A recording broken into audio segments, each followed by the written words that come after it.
Assalamualaikum warahmatullahi wabarakatuh. Selamat malam dan salam sejahtera untuk kita semua.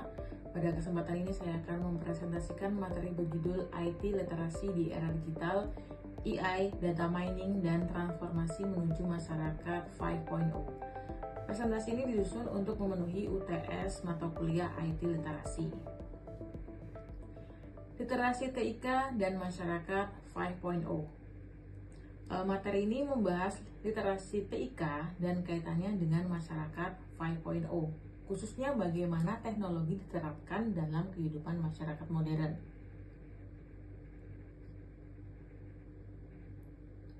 Literasi TIK. Literasi TIK merupakan pengetahuan dan kesiapan mental masyarakat dalam memahami serta memanfaatkan teknologi informasi dan komunikasi. Literasi TIK menjadi prasyarat penting agar teknologi dapat digunakan secara optimal, bertanggung jawab, dan mendukung aktivitas sosial, ekonomi, pendidikan, serta pekerjaan. Contoh penerapan literasi TIK dalam digital marketing. Salah satu contoh penerapan literasi TIK adalah dalam digital marketing. Konten marketing memanfaatkan konten digital untuk menarik dan membangun kepercayaan konsumen. Selain itu, digital marketing memerlukan perencanaan dan strategi yang matang, serta pemanfaatan search engine melalui SEO dan SEM untuk meningkatkan visibilitas konten. Apa itu masyarakat 5.0? Masyarakat 5.0 atau Super Smart Society adalah masyarakat dengan integrasi tinggi antara ruang digital dan ruang fisik. Konsep ini diperkenalkan oleh pemerintah Jepang pada tahun 2015 dan memanfaatkan big data, Internet of Things, serta artificial intelligence untuk meningkatkan kesejahteraan masyarakat. Hubungan literasi TIK dan masyarakat 5.0.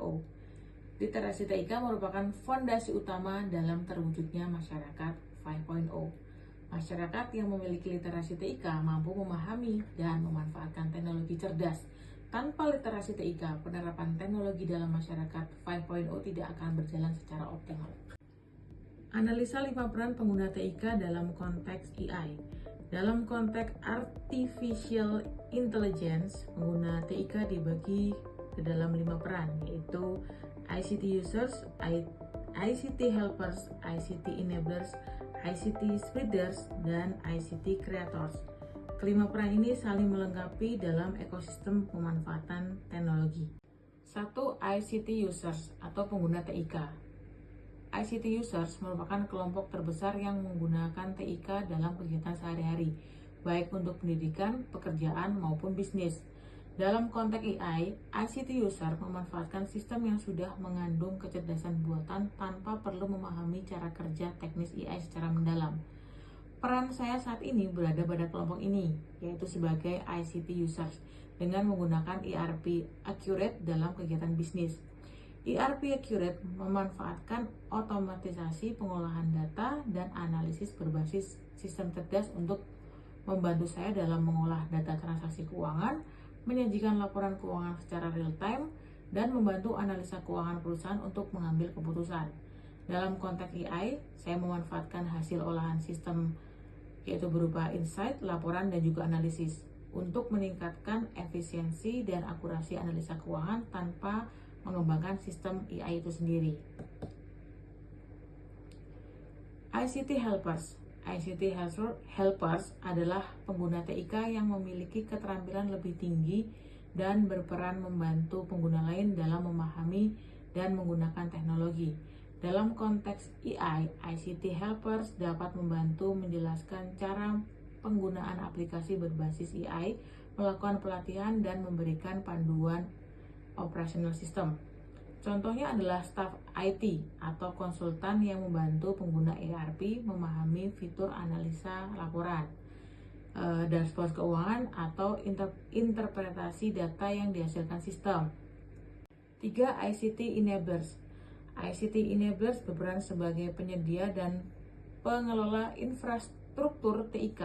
Dalam konteks AI, mereka memastikan sistem jaringan database dan juga keamanan data berjalan dengan baik agar aplikasi AI dapat digunakan secara optimal. Dalam penggunaan ERP Accurate, ICT Enablers berperan dalam menyediakan server atau cloud, menjaga integritas dan juga keamanan data keuangan, serta memastikan sistem berjalan stabil sehingga analisa berbasis data dapat dilakukan secara berkelanjutan. 4. ICT Spreaders, yaitu pihak yang menyebarkan, memasarkan, dan mengimplementasikan solusi TIK kepada pengguna lain. Dalam konteks AI, mereka berperan dalam memperkenalkan solusi berbasis AI kepada organisasi atau masyarakat. Contohnya adalah tim pemasaran, konsultan bisnis, atau vendor yang mengenalkan ERP berbasis sistem cerdas sebagai solusi untuk meningkatkan efisiensi dan kualitas pengambilan keputusan perusahaan. 5. ICT Creators. ICT Creator sendiri berada pada tingkat tertinggi dan berperan sebagai pencipta teknologi. Dalam konteks AI, ICT Creators adalah inovator yang merancang, pengembangan, dan meningkatkan sistem AI, algoritma, serta aplikasi berbasis kecerdasan buatan. Mereka menciptakan sistem seperti ERP Accurate, merancang fitur analitik, otomatisasi, dan juga kecerdasan sistem yang kemudian digunakan oleh kelompok di bawahnya termasuk ICT users.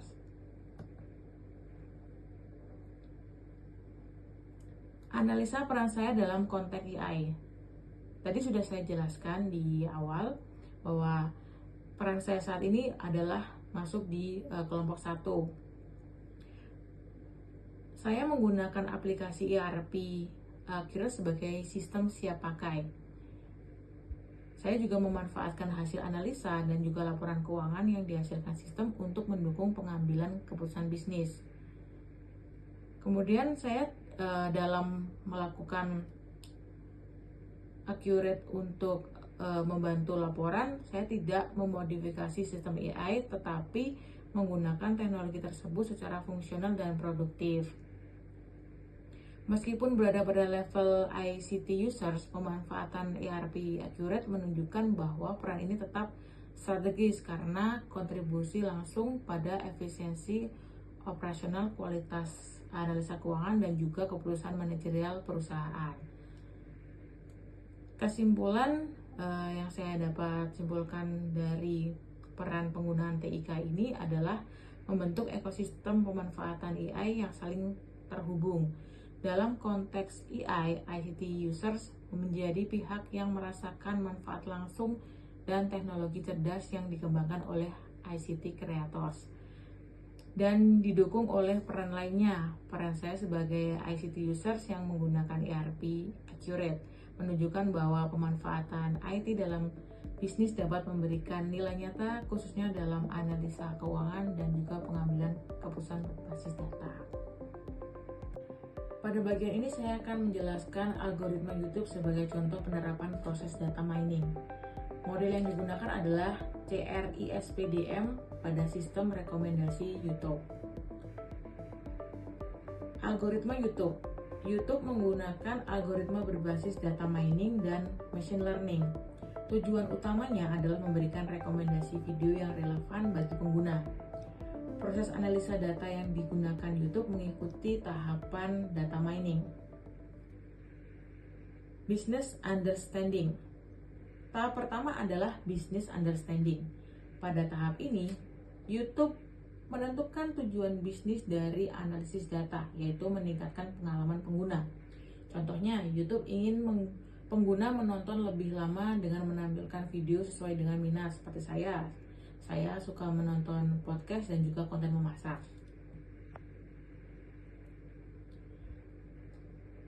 Data understanding. Tahap kedua adalah data understanding. YouTube mengumpulkan dan memahami data pengguna serta mengevaluasi kualitas data tersebut. Data yang dianalisis antara lain riwayat tontonan, durasi menonton, like, komen, dan juga jenis video yang sering ditonton. Data preparation. Selanjutnya adalah data preparation. Pada tahap ini, data dibersihkan agar dipilih supaya relevan, kemudian dikelompokkan berdasarkan kategori. Misalnya, data tontonan dikelompokkan menjadi podcast dan konten memasak. Kemudian modeling. Tahap selanjutnya adalah modeling. YouTube membangun model data mining dengan menggunakan algoritma machine learning. Model ini digunakan untuk memprediksi video yang kemungkinan besar akan disukai pengguna berdasarkan pola tontonan sebelumnya. Evaluation. Setelah model dibuat, dilakukan tahap evaluation. YouTube mengevaluasi hasil model dengan melihat apakah rekomendasi berhasil. Indikatornya antara lain apakah video diklik, ditonton sehingga selesai, dan meningkatkan durasi penonton. Kemudian deployment. Tahap terakhir adalah deployment. Hasil model diterapkan ke sistem nyata dan ditampilkan kepada pengguna. Contohnya, rekomendasi video muncul di beranda YouTube dan fitur Up Next. Kemudian keuntungan bisnis dari algoritma YouTube. Algoritma YouTube tidak hanya meningkatkan pengalaman pengguna, tetapi juga memberikan keuntungan bisnis. Rekomendasi yang relevan membuat pengguna menonton lebih lama, sehingga pendapatan iklan meningkat. Selain itu, data mining membantu YouTube menargetkan iklan secara lebih tepat. Materi ini disusun berdasarkan referensi buku dan sumber yang tercantum pada daftar pustaka. Demikian presentasi yang dapat saya sampaikan. Apabila ada kata-kata yang kurang berkenan, saya mohon maaf. Terima kasih atas perhatian Bapak dan juga teman-teman semua. Wassalamualaikum warahmatullahi wabarakatuh.